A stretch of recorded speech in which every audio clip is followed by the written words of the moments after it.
Got a 2024 Volkswagen Jetta key fob here. This is how to open it up to replace the battery. Okay, so flip the key open, and we're going to take this back panel off right here, this one.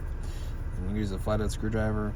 Now you can go out the corner or the middle or this corner here, but you're going to kind of just pry up on it like that. It'll snap up and snap it off all the way. Okay.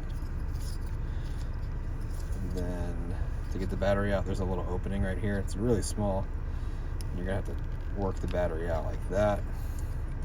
Battery size is a CR2025. Okay, so if you need one of these new battery, you want to get it off Amazon, I'll have a link down below. We'll get you the right size. But you get your new one, put it in the left side first.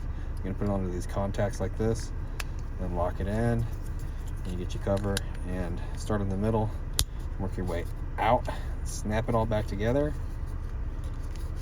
Got that kind of wrong, but there we go, and you're all done.